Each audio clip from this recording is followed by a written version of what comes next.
Moremi, Caro. Buenos dias, mi amigo. Good morning, friend, and welcome all to the Immigrant Whisperer podcast. I'm your hostess, Dr. Janet Awokoya. You know, being Black is not monolithic. While many believe the Black American experience is a singular narrative, African immigrant youth often face unique challenges as they navigate their identities within American society. They may encounter microaggressions that question their cultural and ethnic identity, such as being asked, "Where are you really from?" or being excluded from social groups due to perceived cultural differences. For African immigrant youth, it's a very nuanced story. They're often seen as not Black enough by African Americans, while also facing racial and linguistic discrimination and stereotypes. Join us as we delve into their complex identities and the challenges they face. But before we dive into Chapter 5, I want to give a quick shout out to my Black Girls and Boys Read merchandise. These t-shirts are a great way to support Black literacy and look stylish while doing it. Check me out here rocking the t-shirt with a pair of simple blue jeans. Yes. Get your t-shirt at someblackgirls.bigcartel.com. Also, are you interested in the unique experiences of African immigrant youth? Pick up your copy of Some Black Girls Don't Sit Together in the Cafeteria on Amazon. This compelling story follows Oluwaseyi as she navigates the challenges of identity, academics, and belonging. It's a valuable resource for educators, parents, and anyone seeking to understand and support African immigrant youth.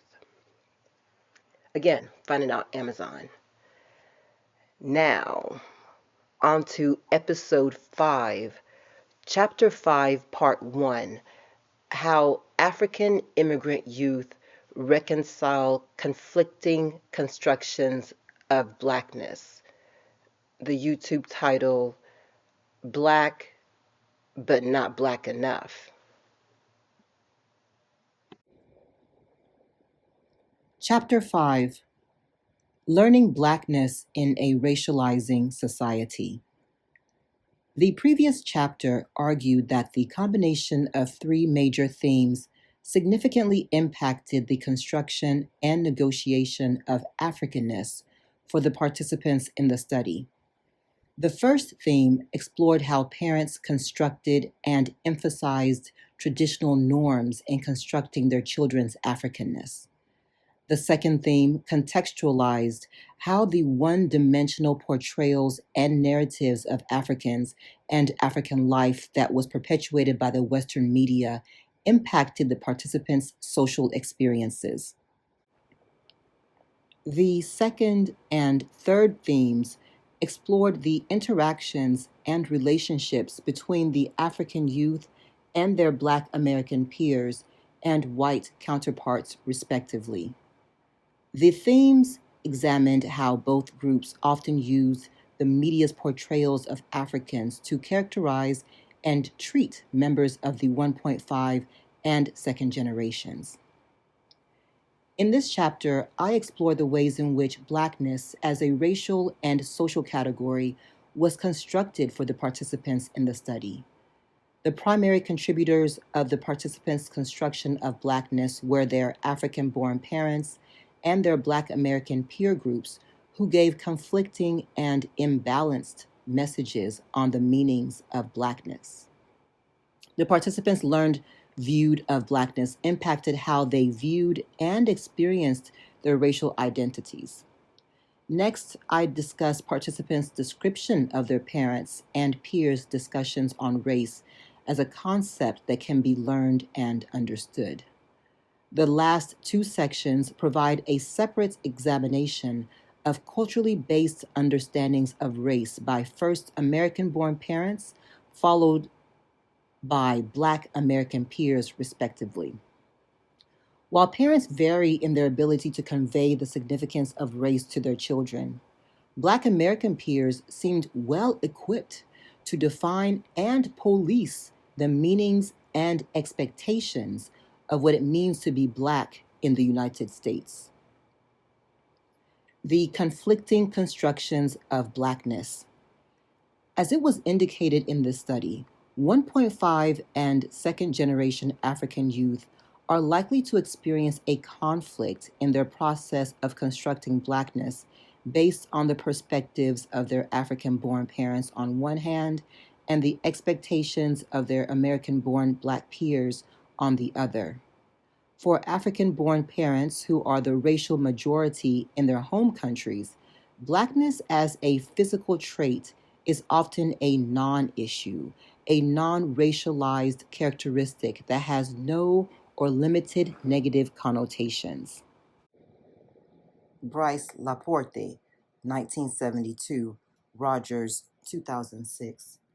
Because the parents draw from and attempt to pass on to their children the values and understandings that they inherited from their home culture, Suarez Orozco, 2004, parents' discourse on identity revolves mostly around adhering to cultural norms and traditions. The peers, not from the same cultural background of the African immigrant children, base their understanding of Blackness on their experiences in the US and often serve as the student's primary social network. Waters, 1994. Wilda McHale, 1989. As such, an imbalanced input from parents and peers cause conflicting understandings of the children's constructions of Blackness when the children begin to learn from their peer network. Though parents expect to be listened to and expect to be followed, peers take precedence because of the student's need to fit in. This study found that African parents varied in their awareness of race and ability to communicate issues of race to their children, challenging existing research which argues that Black immigrants downplay their racial identity in favor of their ethnic identities. Fauner, 1985, 1987, Cassinets, 1992, Vickerman, 1999, Waters, 1999. In this study, some participants revealed that their parents discussed discrimination, race, and culture in a variety of ways. For the majority of the participants, their parents' discussions about discrimination focused primarily on their status as foreigners. For instance, Kunle shared his father's experience in the workplace. He said, like, even with my dad at his job, like, he has problems. Like, he had this one supervisor who really didn't like him because he was African. Like, he said it out of his mouth, like, I hate you Africans. You guys come here and think you can do everything. So I'm not supposed to come here and work? It would be another problem if I just came here and stayed on the system. Or so, like, what is the problem? I don't understand, like, what the problem is. I'm working. I'm not bothering anybody, but it's a problem for you. So I'm taking jobs. I'm taking jobs because I'm trying to feed my family. So that's why I work 1 to 2 jobs. I'm not asking you not to do the same thing. I did nothing to you. Likewise, Adesina offered her mother's experience when she says, I remember one lady saying to my mother, go back to Africa. You're taking the jobs away from us. Several participants talked about how their parents were passed over for promotions, relegated to low paying positions because they lacked American credentials, or were discriminated against because of accent. Bumi shared that even though her father possessed a terminal degree, he still faced challenges because of his accent. She said he received his PhD, and there was a lot of issues about his accent and whether he'd be able to teach, whether people would understand him. Other participants discussed their parents' experiences with the xenophobia of their native Black counterparts. For instance, Uzama shared a scenario she often witnessed when she accompanied her father to work. She said, my dad sets up at a flea market, and if people don't like the price of something, they always make comments about him being African or go back to Africa or things like that. So just very ignorant comments. Some participants believed that their parents were aware of racial issues in the United States and tried to pass their racial consciousness as well as their ideas about culture and national identity onto them. For these parents, their residence and experiences in white dominated countries, England, Canada, and the United States, and their experiences with and as racial minorities in these countries raised their awareness of the issues related to race and culture in each context. Regarding race, Ngozi and Uzama explained that their parents' experiences with racial discrimination taught them that their skin color placed them in the lower echelons of society.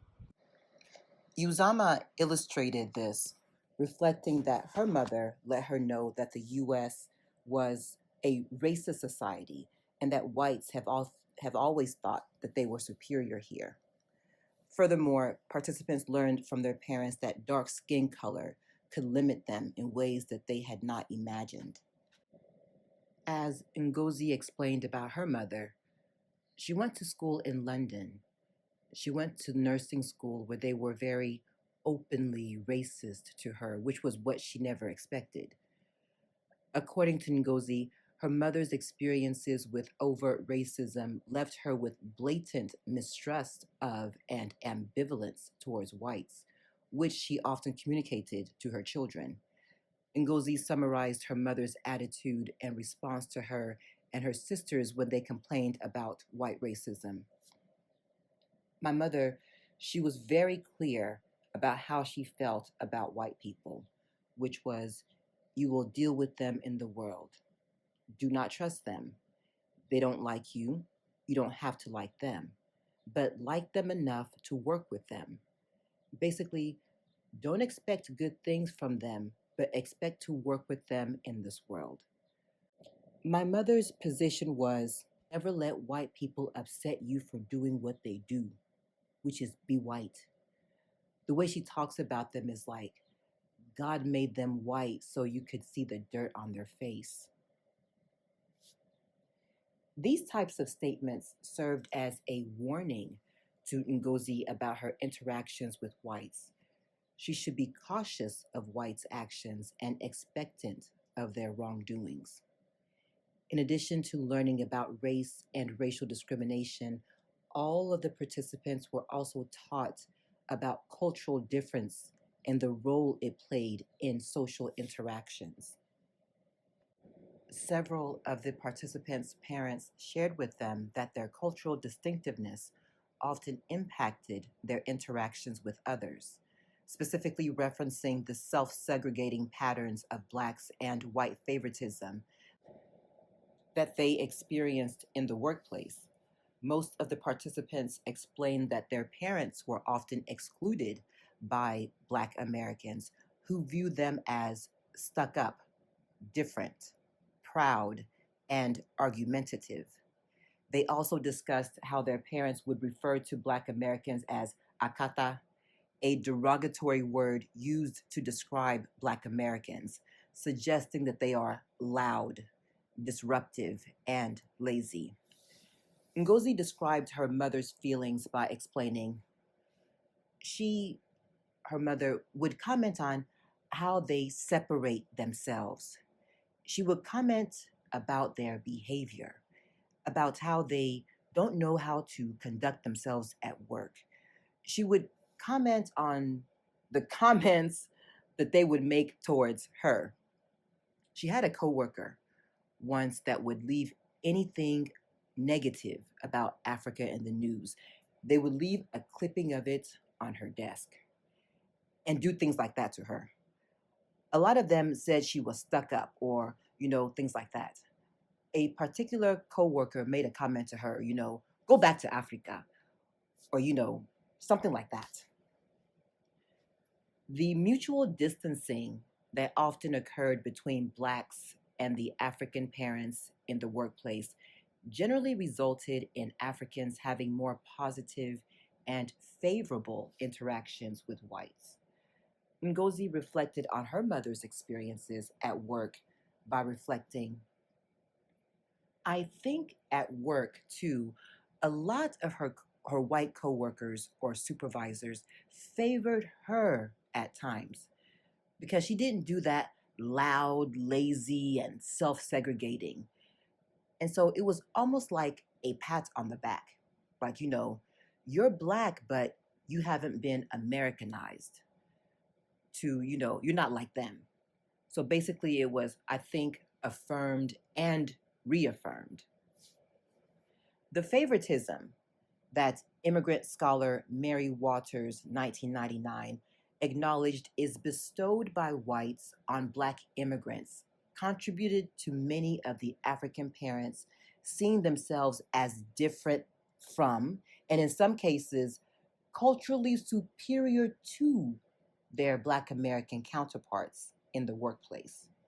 These types of experiences were also communicated by parents to their children when emphasizing the importance of maintaining cultural integrity by not behaving like Black Americans. Parental constructions of race and identity.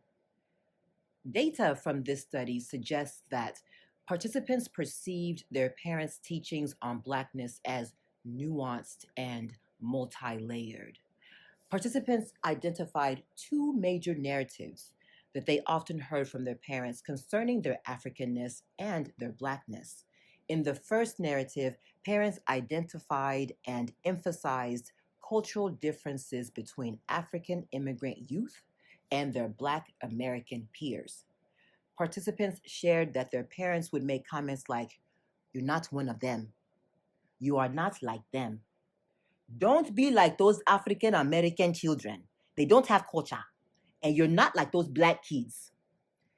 These statements largely appeared to be parents' attempts to dissuade their children from adopting the perceived and observed disrespectful behaviors and lack of achievement among Black youth, and instead promote in their children a sense of difference.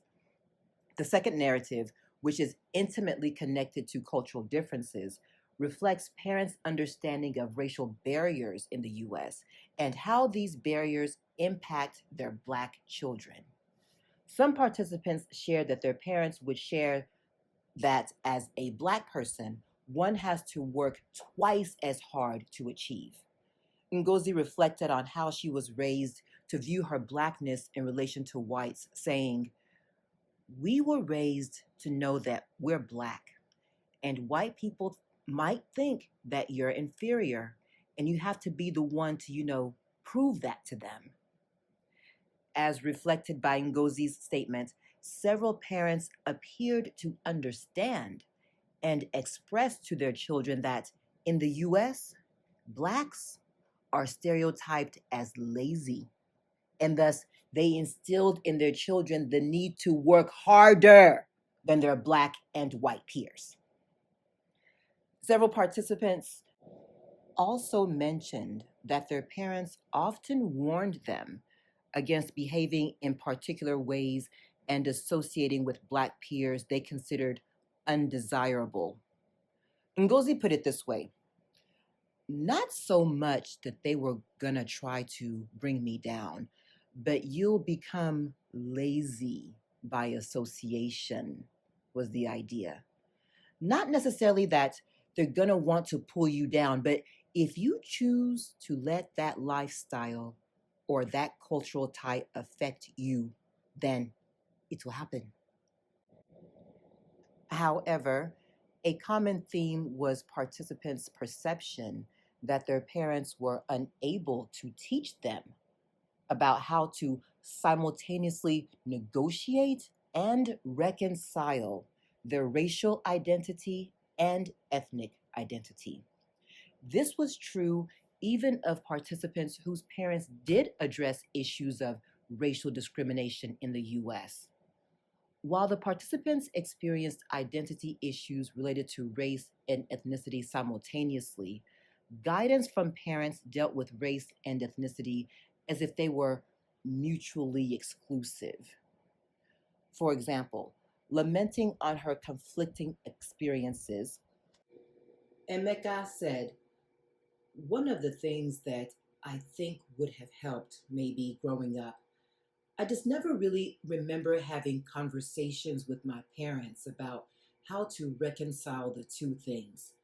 And now when I think about it, I'm just like, my mom should have helped me out. I don't know that I even approached my mom about something like that. But when I was at home, I was Nigerian. I guess my mom didn't anticipate that I would be going through such a thing. Instead of helping their children to understand what it means to be Black and African in the US and how to navigate the disparate and conflicting understandings of Blackness and Africanness that they would encounter in society, parents focused on individual development. Emphasis on personal success was evident in participants' comments like, "Be great. People are only superior if you let them be superior to you. And don't mind them. You know who you are." Furthermore, many parents advocated education as a way of bypassing the discrimination that they anticipated their children would experience and emphasized hard work, individual success, and retention of and pride in Nigerian culture. They did not get the full understanding of the challenges and experiences they would encounter because of their Blackness and Africanness from their parents, but from elsewhere. Learning how to fit into a racial category. Abimbola said in an interview, I didn't understand how I could not be Black because I look Black, reflecting the confusion that many of the participants experienced about their racial identity during their interactions with their Black American peers. For many participants, Blackness was initially understood simply as a function of skin color. However, as Ngozi alludes to in the following quote, Blackness is interpreted and understood in a variety of ways that extend far beyond skin color. As Ngozi pointed out, I feel like the Blackness that I have now has definitely been predominantly a social construct, something that I've had to learn. It's been a learned process for me. For the study participants, learning about Blackness in the US context was at the center of learning how to be racial. Learning Blackness included learning how to present oneself, how to walk, how to talk, how to engage or disengage in academic work, and how to interact with others. To participants, this meant accepting a pre engineered way of being Black that was created and perpetuated by, to various extents, whites, mainstream media, and American Black peers, and accepting the racialization of popular cultural signs and symbols, music, dress. One participant described Blackness as something that could have been bought from a store, a commodity to be consumed. It was BET, it was from television. Blackness was also a negotiated identity that was defined differently in different contexts and could be accepted or rejected by others. Learning to be Black in the US involved knowing and accepting Black experiences with slavery, Jim Crow laws, and the Civil Rights Movement. It involved understanding certain cultural reference and experiences such as braiding, pressing, and relaxing hair, and eating Southern soul food. Learning Blackness involved having particular domestic and communal experiences, such as coming from single family homes, preferring sports over academics. According to many of the participants, learning Blackness was a daily process that involved keen observation of others and acceptable imitation of behaviors observed. Peers defining and enforcing Blackness. Race was an integral dimension in the construction and negotiations of identity among the participants in this study. It operated as an undercurrent that informed participants about how to define Blackness and how those who were racialized as Black were supposed to behave and relate to each other. Participants felt that Black American peers in particular often questioned the authenticity of their Blackness by questioning their preferences, behaviors, and interactions. When participants showed a lack of familiarity with cultural reference that characterized the dominant understanding of Blackness in the US, they felt that their peers often made them feel as though they did not belong to the racial group to which they felt they were supposed to belong. In different contexts and by different people, participants were told that they were not Black enough. This was tied directly to their familiarity with meanings of race and Blackness as reflected in the media and understood by family, peers, and society as a whole. In general, participants found that dominant conceptions of race and Blackness privileged particular understandings which were limiting and exclusive. Several scholars have discussed that newly arrived Black immigrant adults often do not have an invested interest in associating or identifying with the established Black population in the US. Arthur, 2000, Cassinetz, 1992, Zephyr, 2001. But for African immigrant youth who have spent the majority of their formative years in the US, there is both a strong personal desire and an external pressure to fit in, which motivates many to learn Blackness. The majority of the participants in the study sought acceptance from their Black American peers. Participants explained that there was an established social definition of Blackness among their peer groups. Because they were racialized as Black, many of them were expected to comply with the expectations and behaviors dictated by their peer groups. Participants explained that their peers were central in creating, enforcing, and policing the meaning of Blackness in various social contexts. This included the expectation that they perform acts of Blackness that were acceptable in the eyes of the peers. Some of the acts mentioned included, but were not limited to, being able to jump rope double Dutch style, sitting at the designated Black table, dating Black boyfriends and girlfriends, listening to Black music, not having an accent, wearing particular types of brand name clothing and shoes, coming from a single parent home, knowing how to braid hair, joining the step team, eating particular types of food, doing poorly in school, and socializing strictly with Black peers. For instance, Kunle explained how doing well in school would cause him problems among his Black peers. He said, I grew up like in the South Bronx, so it wasn't that cool to be smart. And if you were smart, you were considered trying to be white.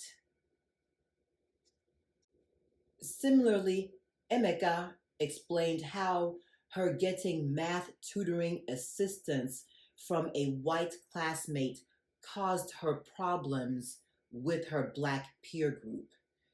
She said, there was this girl. She happened to be this white girl that was just she wanted to help me out. We would call on the phone and she would help me do my math homework and stuff like that. And I remember when they found out, they were just like, what? It was just, it's math. It's school. Like, oh my gosh, leave me alone. It's just things like that that just caused me to just be an outsider, kind of. Participants explained that failure to adhere to these expectations resulted in being accused of acting white or not Black enough, which often led to criticism, ridicule, peer isolation, and exclusion. The inherent force of Blackness. During the focus group session, as participants talked about the pressures of fitting in with their Black American peer group, a discussion of a phenomenon they identified simply as the force took place. Emeka commented, I mean, you were Black, you looked Black, so you should hang out with Black people. Yes, it was like a force. According to the participants, the force was a racialized obligation or responsibility to connect to, relate to, and interact with their Black American peer group. The participants' description of the force was complicated and multi-layered, and inherent in the force were the meanings and the expectations that their peers attached to Blackness.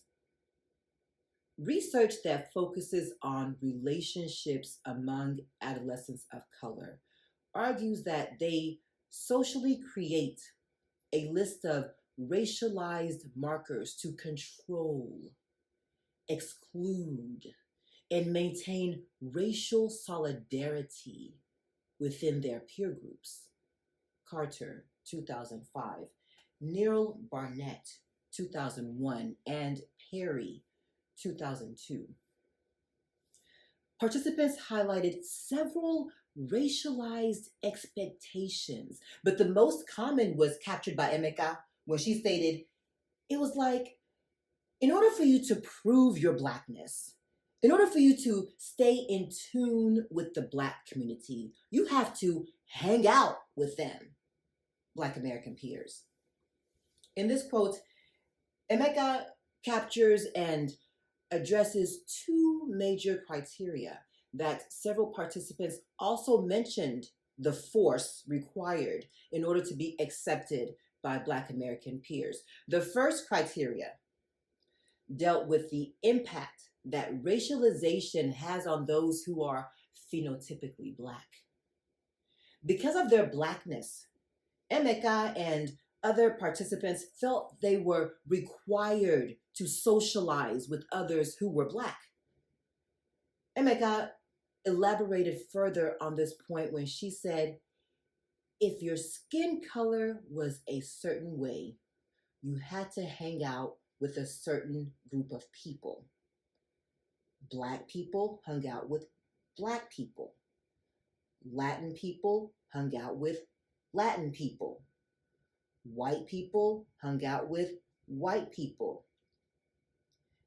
Emeka's statement is corroborated by research that acknowledges the self-segregating patterns of peer groups that middle school and high school students observe and often feel forced to accept.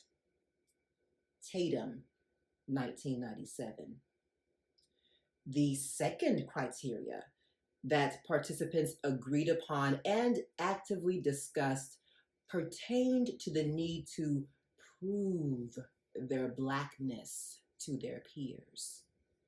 Participants discussed the need to prove Blackness as having to do a dance or having to behave a certain way because you're Black. Several mentioned how they worked ardently, to present themselves in ways that were aligned with the Black culture represented by their Black peer group. Here, Abimbola described the particular behaviors she adopted to fit in more with her Black American peers at school in the following way. I would try to keep up with the music and things like that. I would try to keep up with BET so that when they were singing songs at recess, I knew the songs also. I learned how to braid at that point, so I would cornrow girls' hair, just try to do things, join the step team, and try to do things to make myself fit in more. While Abimbola adopted particular behaviors to prove her Blackness, Emeka did it by hanging out with her Black peers so that she would be exposed to the cultural reference and expectations they practiced and placed upon those racialized as Black. In the same discussion about the force, Ngozi identified Blackness and learning Blackness as a weird, contradictory, hypocritical imposition where you're supposed to be proud, but then you start dicing. The pride that she and several other participants mentioned during the focus group came from their understanding of the Black political movement in the 1960s and 1970s that raised a new racial consciousness among Blacks, emphasizing political and economic independence from whites, educational equity, pride in natural Black beauty, among other issues. However, the dicing Ngozi spoke about refers to the contradictions and tensions within the Black community, particularly as they related to skin color, behavioral expectations, academic performance, and African identification. For example, she explained, if you're too Black, you're too physically Black, it's a problem. If you're too light, it's a different kind of problem. Ngozi captures how tensions surrounding skin color and color preference persist in the Black community despite the Black cultural politics that champion African features. This is one example of the complex and contradictory expectations surrounding Blackness that left many participants confused and constrained in their efforts to construct their racial identities. While several participants focused on the social imposition by others to fit in, others discussed the more internal desire to belong and to be accepted by their peers. Many discussed longing for the shelter of a group that resembled them and shared cultural commonalities, but often worried about being rejected by other Blacks who had already branded them as an outsider and not Black enough. Dayo, for instance, whose primary peer group was composed of whites, talked about possible rejection in the following interchange with the interviewer. Dayo,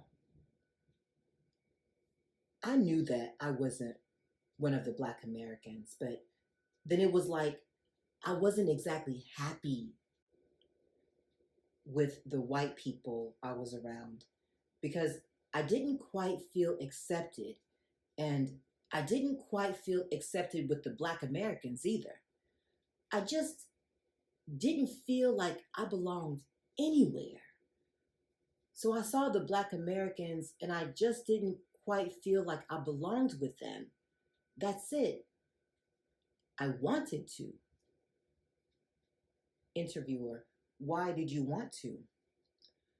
Dayo, I think there was something missing, probably with being around the white kids all the time. And I just had a yearning just to be accepted with them. I wanted to be accepted with them. Dayo experienced the same feelings of not belonging with both whites and Blacks, but mentioned that despite his discomfort, he had a strong desire to be accepted, particularly by his Black peer group. Though feelings of racial obligation existed for many of the participants, several expressed feeling different during interactions with their peers. The difference that participants discussed was not only seen by them, but was also acknowledged by others. Kunle explained, we're just different. I don't know how to explain it. People can tell in some cases we just didn't fit in. They just didn't fit in. And that's how many African immigrants feel in the US with their peer groups. That's all for this episode of the Immigrant Whisperer podcast. Stay tuned for episode 5, part 2, where we unpack why participants are told they don't fit in, including reasons like they act white, they sound white. Yeah, we'll unpack that next time. We hope you gained a deeper understanding of the complex experiences of African immigrant youth in the United States. As we continue to explore the multifaceted nature of identity, we urge you to challenge stereotypes, embrace diversity, and support these young individuals in their journey of self discovery.